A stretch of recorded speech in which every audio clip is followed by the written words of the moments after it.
अस्सलाम वालेकुम स्टूडेंट्स। मैं हूं मोहम्मद उमैर ख़ान और आज का टॉपिक है मेरा डोपलर्स इफ़ेक्ट। और सबसे पहले हम डोपलर इफ़ेक्ट पे बात करते हैं। डोपलर इफ़ेक्ट क्या चीज़ है उसको समझने की कोशिश करते हैं और उसके कुछ केसेस हैं वो भी हमने ड्राइव करते हैं आज की क्लास में। ओके, क्रिश्चियन डोपलर 1842 के अंदर उन्होंने ये आइडिया डेवलप किया कि भाई साउंड वेव्स जो है वो अपेरेंटली अपनी फ्रीक्वेंसी को क्या करती हैं, चेंज करती हैं जब वो किसी ऑब्जर्वर से रिलेटिव मोशन में होती हैं। ठीक है, और इसी का कॉन्सेप्ट को क्या नाम दिया उन्होंने, डोपलर्स इफेक्ट।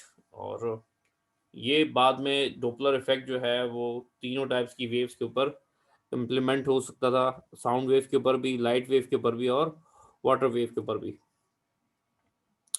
तो डोपलर इफेक्ट की डेफिनेशन देख लेते हैं, क्या चीज़ है Doppler effect. The apparent change in the frequency of sound, ठीक है, due to relative motion between a source of sound and a listener. Apparent change in frequency, देखें सबसे पहले तो आपको अपेरेंट चेंज इन फ्रीक्वेंसी समझने की जरूरत है। अपेरेंट चेंज इन फ्रीक्वेंसी क्या है? जो ओरिजिनल फ्रीक्वेंसी है साउंड की वो तो चेंज नहीं हो रही, ठीक है। अपेरेंटली ऑब्जर्वर को फील हो रहा है कि साउंड की जो फ्रीक्वेंसी है वो क्या हो रही है, वो चेंज हो रही है।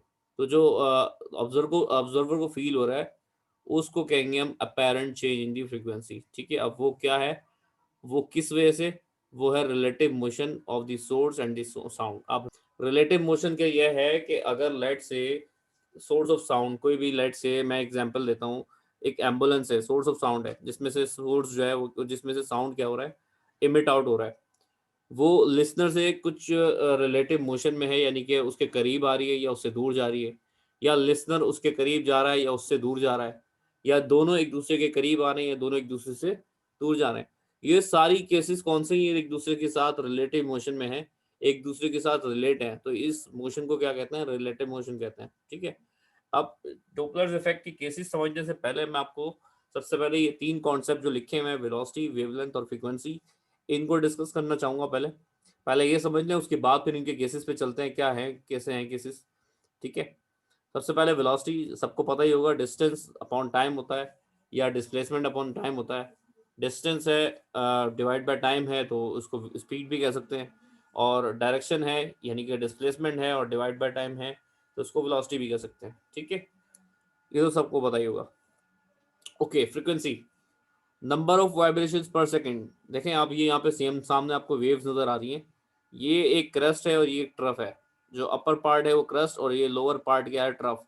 तो ये पूरा मिलकर क्रस्ट और ट्रफ दोनों मिलकर क्या बनता है, एक वेव बनती है। ठीक है, कितनी वेव्स एक सेकंड के अंदर से पास हो रही हैं उसको कहेंगे हम फ्रीक्वेंसी। ठीक है, नॉर्मल सी बात, बहुत सिंपल बात, सिंपल अल्फाज में मैंने बताया आपको कि कितनी वेव्स एक सेकंड में से पास होंगी उसको क्या कहेंगे हम, frequency. The rate at which something occur over a particular period of time in a given sample. ठीक है, अच्छा, फ्रीक्वेंसी को हम एफ से भी डिनोट करते हैं और म्यू से भी डिनोट करते हैं। तो यहाँ इस केस में म्यू से डिनोट कर दिया मैंने यहाँ पे। और वी अपॉन लैम्डा, वी क्या चीज़ है, वेलोसिटी ऑफ द साउंड, और लैम्डा क्या चीज़ है, वेवलेंथ ऑफ द साउंड। ठीक है, यहाँ लैम्डा की वैल्यू बताई गई है, लैम्डा की जो है लैम्डा बताया गया है यहाँ पर, वेवलेंथ होती है। इसी तरह जो वी है वो वेलोसिटी है, और म्यू, ठीक है, ये म्यू है, ये वी नहीं है, ये म्यू है, और उसको क्या कहेंगे हम, फ्रीक्वेंसी कहेंगे। ठीक है, नेक्स्ट केसेस में हम कहीं एफ भी मान लेते हैं, कहीं म्यू भी मान लेते हैं, कोई इशू नहीं है इतना। ठीक है, नेक्स्ट है वेवलेंथ। ठीक है, distance between two consecutive crust और ट्रफ इज कॉल्ड वेवलेंथ। ये ग्रीन एक लाइन है, ये ग्रीन लाइन से ऊपर जो भी है वो क्या है, ये पूरा पार्ट ये क्रस्ट है।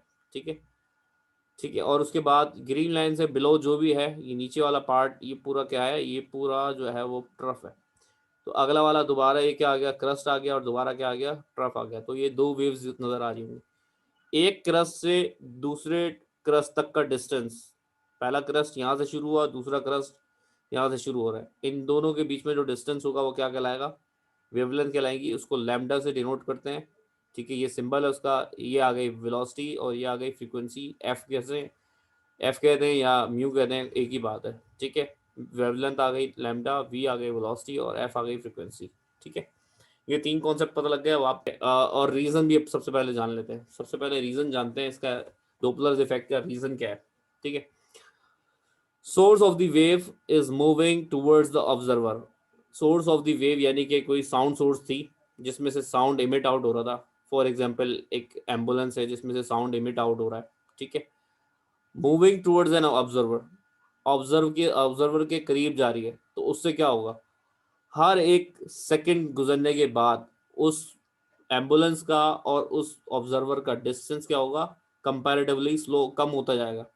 तो इसका मतलब ये कि हर एक सेकंड के बाद एम्बुलेंस उससे करीब आ रही है और डिस्टेंस क्या हो रहा है, कम हो रहा है। अच्छा, डिस्टेंस कम होने के साथ साथ क्या हो रहा है, अब जो नेक्स्ट वेव आ रही है, एक सेकंड बाद जो वेव आ रही है वो क्या होगी, वो उससे और करीब होगी, उसको कम टाइम लगेगा ऑब्जर्वर तक पहुंचने के लिए। फिर उसकी एक सेकंड बाद जो वेव आ रही है वो क्या होगी, वो उससे और ज्यादा करीब होगी, उसको और कम टाइम लगेगा। तो इससे फील क्या होगा, उससे फील ये होगा each wave take slightly less time to reach the observer. ठीक है, पहली बात तो ये हो गई कि हर वेव क्या होगी, स्लाइटली लेस टाइम लेगी ऑब्जर्वर तक पहुंचने के लिए। ठीक है, उसका नतीजा क्या होगा, उसका रिजल्ट क्या होगा, उसका रिजल्ट ये होगा causing an increase in the frequency. Increase होती हुई फ्रीक्वेंसी आपको फील होगी कि अपेरेंटली फ्रीक्वेंसी क्या हो रही है, अपेरेंटली फ्रीक्वेंसी इंक्रीज हो रही है, आपको ये फील होगा। ओरिजिनल फ्रीक्वेंसी में कोई चेंज नहीं होगा, ठीक है, साउंड सोर्स की जो फ्रीक्वेंसी है वही रहेगी, मगर अपेरेंटली ऑब्जर्वर को फील होगा कि फ्रीक्वेंसी क्या हो रही है, चेंज हो रही है, फ्रीक्वेंसी बढ़ रही है। ठीक है। Second case, source of the wave is moving away from the observer. Source of the wave जो है या सोर्स ऑफ द साउंड जो है, या जिसे हम एम्बुलेंस कह रहे हैं, ठीक है, कोई भी ऐसी सोर्स जिसमें से साउंड इमिट आउट हो रहा है, moving away the from the observer, observer से अवे जा रही है, दूर जा रही है। ठीक है, तो अब क्या होगा, अब जैसे जैसे वो दूर जाएगी हर एक सेकंड पे एम्बुलेंस और ऑब्जर्वर का जो डिस्टेंस है वो क्या होता रहेगा, हर हर एक सेकंड के बाद क्या हो रहा है, बढ़ रहा है। ठीक है, तो arrival time between consecutive waves is increase. इसका मतलब क्या है, हर एक आने वाली वेव के लिए जो टाइम हो गया अब क्या हो गया, बढ़ गया है। ठीक है, क्योंकि उसको ज़्यादा डिस्टेंस ट्रेवल करना पड़ा है, और ज़्यादा डिस्टेंस ट्रेवल करेगी तो क्या होगा, फ्रीक्वेंसी आपको क्या लगेगी, एज अ रिजल्ट आपको फ्रीक्वेंसी फील होगी कि रिड्यूस इन दी फ्रीक्वेंसी, आपको फील होगा कि फ्रीक्वेंसी जो है वो क्या हो गई है, रिड्यूस हो गई है। ठीक है। अच्छा, अब इसके 6 केसेस हैं, 6 केसेस में से मैं आपको एक एक करके बताऊंगा सारी केसेस। नंबर 1 केस चलते हैं। When a listener approaches to a stationary source of sound, अब हमारे पास सोर्स ऑफ साउंड या जो एम्बुलेंस है वो क्या है, स्टेशनरी है, रुकी हुई हालत में। ये आपको सोर्स ऑफ साउंड नजर आ रही है, और ये आपको ऑब्जर्वर नजर आ रहा है जो उसके करीब जा रहा है, किस वेलोसिटी से, वी नॉट की वेलोसिटी से। ठीक है, सोर्स ऑफ साउंड रुकी हुई है और साउंड जो है वो इमिट आउट हो रहा है, साउंड जो है बाहर की तरफ निकल रहा है, ऑब्जर्वर उस साउंड के क्या कर रहा है, करीब जा रहा है। ठीक है, अब क्या कह सकते हैं हम, इसको कहते हैं भाई वेवलेंथ किसके बराबर होती है, वी अपॉन म्यू के बराबर होती है, जिसमें वी क्या है, स्पीड है, और म्यू क्या चीज़ है, फ्रीक्वेंसी है।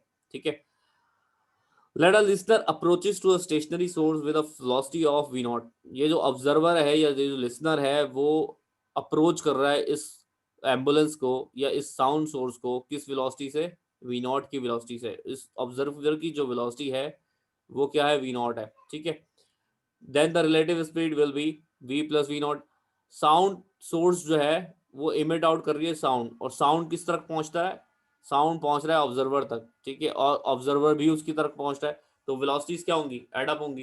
तो ये दोनों वेलोसिटीज को क्या नजर आ रहा है कि यहाँ पर वेलोसिटीज को ऐड किया गया और फ्रीक्वेंसी का फॉर्मूला लिखा गया है। अब हमने क्या देखना है, फ्रीक्वेंसी का चेंज देखना है। अब ये जो ऑब्जर्वर है उसको क्या फील हो रहा है, उसको फील हो रहा है कि अपेरेंटली फ्रीक्वेंसी क्या हो रही है, चेंज होती हुई नजर आ रही है। अब अपेरेंटली मुझे लग रहा है कि फ्रीक्वेंसी जो है वो बढ़ रही है या कम हो रही है, जो भी केस हो आखिर में बाद में कंक्लूड करते हैं।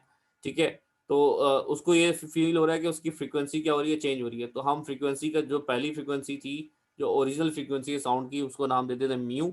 और जो ओरिजिनल फ्रीक्वेंसी के बाद जो अपेरेंटली फ्रीक्वेंसी है ऑब्जर्वर को जो फील हो रही है, उसका नाम दे दिया हमने म्यू वन। ठीक है, अब म्यू वन वो फ्रीक्वेंसी है। तो मैंने आपको एक फॉर्मूला बताया था, v equal to mu lambda या एफ लैम्डा, और अगर म्यू निकालना है तो किसके बराबर होगा, v अपॉन लैम्डा के बराबर। ठीक है, इसी तरह जो वेलोसिटी है हम v नहीं रखेंगे, अब वेलोसिटी दोनों ऐड हो रही है। ये जो v है ये वेलोसिटी ऑफ साउंड है, ठीक है, सिंपल v जो है, और ये जो v नॉट है वो वेलोसिटी ऑफ ऑब्जर्वर है। ठीक है, दोनों वेलोसिटीज ऐड हो रही हैं, दोनों एक दूसरे के करीब जा रहे हैं। साउंड भी ऑब्जर्वर के पास पहुंच रहा है और ऑब्जर्वर भी साउंड के पास पहुंच रहा है। याद रहे कि सोर्स की बात नहीं हो रही, ठीक है, सोर्स स्टेशनरी है, मगर साउंड ट्रेवल कर रहा है ऑब्जर्वर तक। ठीक है, याद रखिएगा। फिर हमने बताया कि भाई वेवलेंथ का जो हमने फॉर्मूला रखा था वो किसके बराबर था, v अपॉन म्यू था। तो इस वेवलेंथ की जगह मैं क्या पुट कर सकता हूँ, v अपॉन म्यू पुट कर सकता हूँ, और जो रेसिप्रोकल होगा तो क्या बन जाएगा, v plus v naught upon v into mu. ये जब v होगा, ये जो म्यू है ये क्या होगा, जब रेसिप्रोकल होगा तो क्या चला जाएगा, ऊपर चला जाएगा, और v प्लस वी नॉट आ गया अपॉन v आ गया इंटू म्यू आ गया। अच्छा, अगर हम ये इसको भी फॉर्मूला कंसिडर कर सकते हैं। इसके अलावा अगर हम इसको एलसीएम ब्रेक कर दें ये वाले केस में, तो एलसीएम ब्रेक करने का मतलब ये है कि इस वाले v को भी ये वाला नीचे वाला v मिलेगा डिनोमिनेटर वाला, और इस v नॉट को भी क्या मिलेगा, इस ये डिनोमिनेटर वाला v मिलेगा। तो v अपॉन v क्या होगा, कैंसिल हो जाएगा, क्या बचेगा, 1 प्लस आ गया। उसके बाद क्या होगा, v नॉट आ गया अपॉन v आ गया multiply by mu.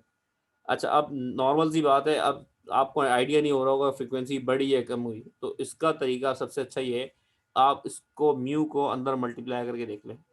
Mu multiply होगा 1 से तो क्या होगा, mu plus mu v naught upon v. अब नॉर्मल सी बात है, अगर मैं कहता हूँ कि सोर्स जो थी वो फ्रीक्वेंसी थी, जो जिसकी सोर्स की जो फ्रीक्वेंसी थी वो कितनी थी, 500 हर्ट्ज थी, तो इसमें ये वाला फैक्टर ऐड हो रहा है या सब्ट्रैक्ट हो रहा है।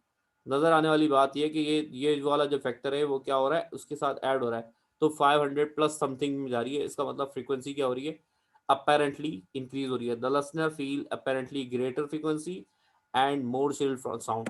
जब भी फ्रीक्वेंसी इंक्रीज होती है साउंड क्या हो जाता है, श्रिल हो जाता है। ठीक है, केस नंबर 2 पे चलते हैं। when the listener moves away from the stationary source of sound। अब दोबारा सोर्स जो है, सोर्स ऑफ साउंड वो क्या है, स्टेशनरी है। इसका पुराने वाले केस का अपोजिट है। ठीक है, उसमें भी स्टेशनरी सोर्स थी, इसमें भी स्टेशनरी सोर्स है, मगर ऑब्जर्वर उस पहले वाले केस में सोर्स के करीब जा रहा था, इस वाले केस में ऑब्जर्वर साउंड सोर्स के दूर जा रहा है, दूर जा रहा है उससे। ठीक है, अब वेलोसिटी ऑफ साउंड तो v है, और वो किस तरफ पहुंचना चाह रही है, इस ऑब्जर्वर तक, और ऑब्जर्वर की खुद की अपनी वेलोसिटी कितनी है, वी नॉट, मगर वो क्या इस डायरेक्शन में है, क्या वो एड अप होनी चाहिए, नहीं, वो एक दूसरे से कैंसिल आउट होंगी, क्योंकि डिस्टेंस जो है वो क्या हो रहा है, हर एक सेकंड के बाद बढ़ रहा है। स्पीड ऑफ साउंड तो एक कांस्टेंट वेलोसिटी ना। ठीक है, स्पीड ऑफ साउंड जो है वो कांस्टेंट है, तो स्पीड जो है वो क्या कर रही है, जो साउंड की वेव है वो क्या कर रही है, इस तक पहुंचना चाह रही है, मगर ये क्या कर रहा है, हर एक सेकंड के बाद उसको अपने से दूर रख रहा है। तो इसका मतलब वेलोसिटीज को क्या होंगी, वेलोसिटीज एक दूसरे के साथ सब्ट्रैक्ट होंगी। तो लेट से हम वी म्यू टू, लेट से मैं कहता हूँ कि ये वो फ्रीक्वेंसी है जो ऑब्जर्वर को फील हो रही है, म्यू टू। और म्यू कौन सी फ्रीक्वेंसी है, वो ओरिजिनल फ्रीक्वेंसी है।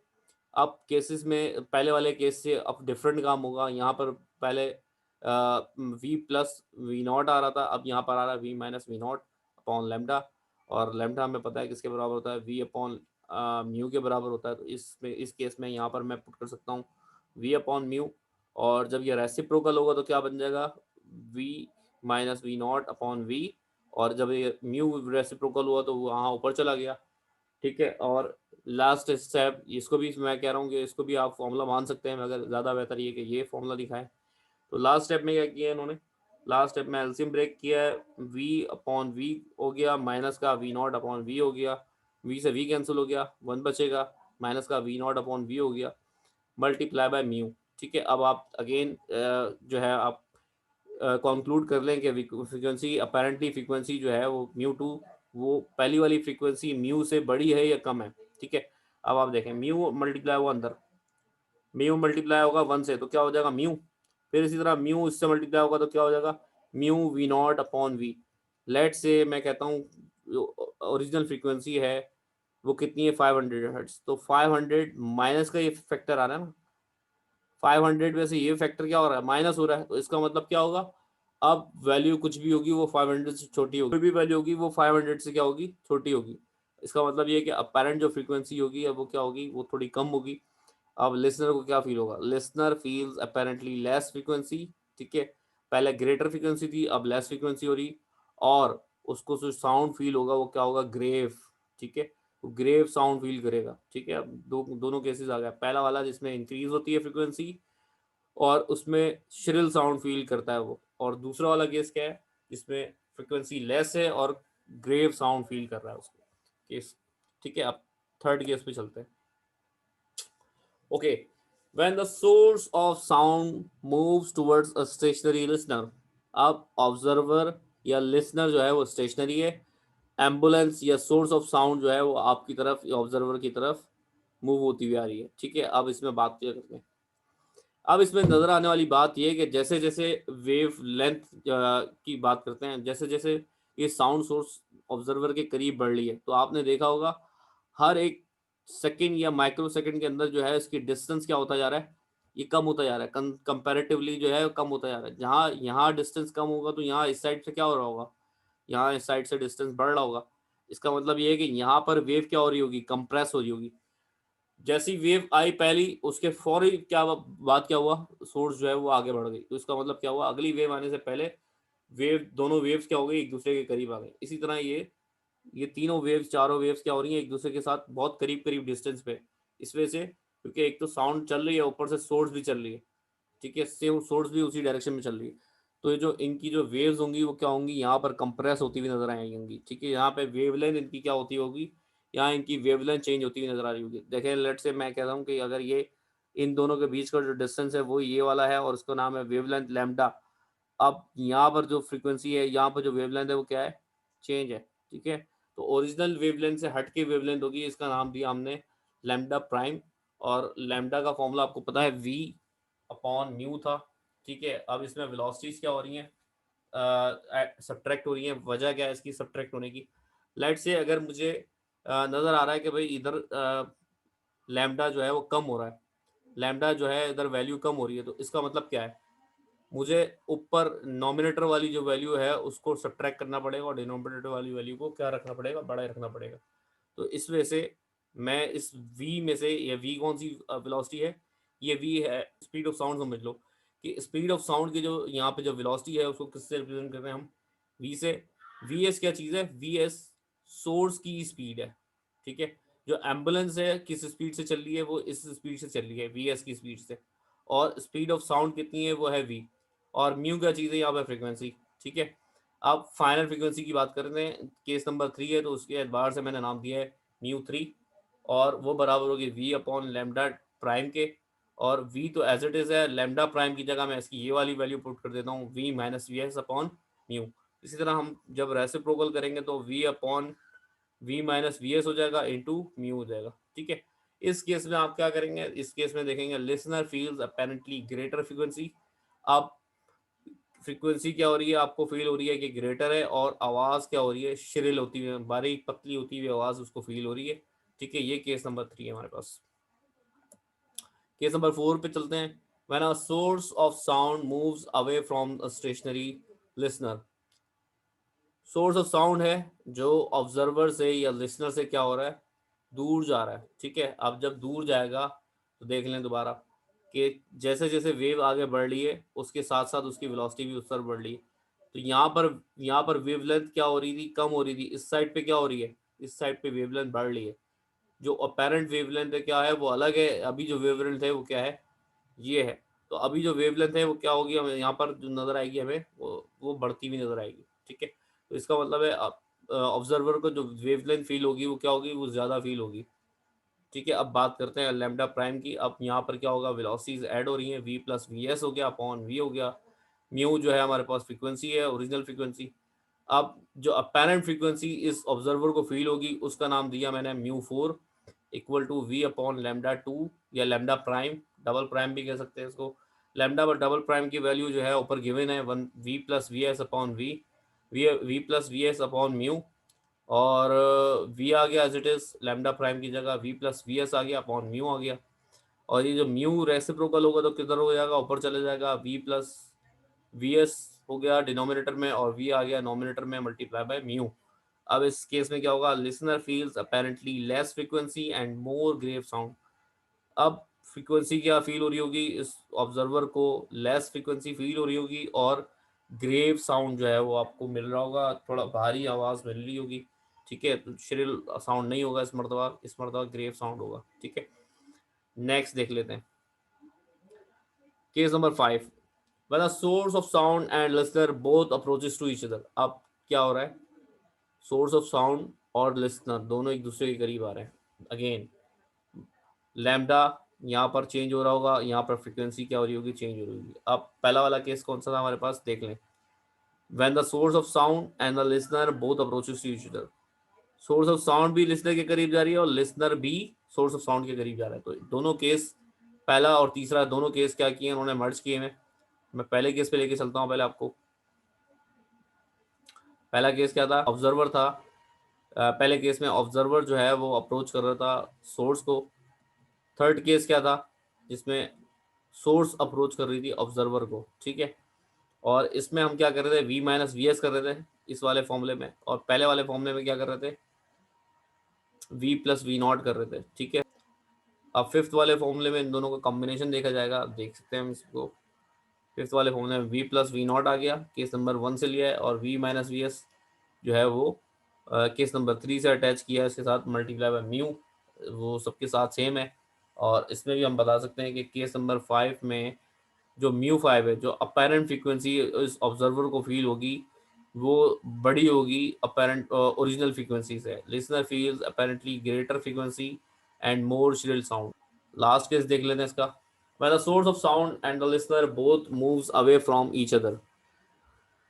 सोर्स ऑफ साउंड भी एक दूसरे के क्या कर रहा है, सोर्स ऑफ साउंड और ऑब्जर्वर ये दोनों एक दूसरे के अपोजिट जा रहे हैं, एक दूसरे से दूर जा रहे हैं, और वेवलेंथ इस साइड पे बढ़ रही होगी, और ये जो है लिसनर है और ये क्या कर रहा है, सोर्स ऑफ साउंड से दूर जा रहा है। तो इसमें भी इन्होंने केस नंबर 2 और 4 को कंबाइन किया है। केस नंबर 2 पे लेके चलता हूँ पहले मैं आपको। केस नंबर 2 में क्या किया था हमने, वी माइनस वी नॉट कर रहे थे नॉमिनेटर के अंदर। केस नंबर 4 के अंदर क्या कर रहे थे हम, वी प्लस वी एस कर रहे थे। इस दोनों को केसेस को मिला देते हैं, क्या आ गया, वी माइनस वी नॉट ऊपर आ गया नॉमिनेटर में, और वी प्लस वी एस क्या आ गया, डिनोमिनेटर में आ गया, मल्टीप्लाई बाय म्यू कर दिया हमने। और उसके बाद हमने ये कंक्लूड किया कि V6 यानी कि वो फ्रीक्वेंसी जो ऑब्जर्वर को इस केस में अपेरेंटली फील होगी वो क्या होगी, वो कंपैरेटिवली क्या होगी, लेस फ्रीक्वेंसी होगी, और जो है लेस श्रिल साउंड उसको फील होगा, यानी कि मोर ग्रेव साउंड इसको फील होगा, ठीक है। ये 6 केसेस थे इसके। उसके बाद इसके कुछ यूजेस हैं। डॉपलर इफेक्ट कहाँ इस्तेमाल हो रहा है, बहुत सारी जगहों पे इस्तेमाल हो रहा है। रडार गन्स में इस्तेमाल हो रहा है, और एस्ट्रोनॉमी में इस्तेमाल हो रहा है, और जो है वेदर के इवेंट्स वगैरह देखने के काम आता है, ठीक है। और बहुत सारी जगहों पे हम नेविगेशंस के तौर पे भी इस्तेमाल करते हैं, ऑडियो वीडियो के लिए भी इस्तेमाल करते हैं। इसी तरह सैटेलाइट्स से भी हम बहुत सारी चीज़ें जो है वो क्या करते हैं, ट्रैक करते हैं, डिटरमाइन करते हैं सैटेलाइट से। तो ये कुछ एप्लीकेशन हैं इनकी, बहुत ज़्यादा इम्प्लीमेंट हो रही है डॉपलर इफेक्ट में, ठीक है। और यहाँ आपका डॉपलर इफेक्ट का टॉपिक यहाँ पे कंप्लीट हुआ। Thank you.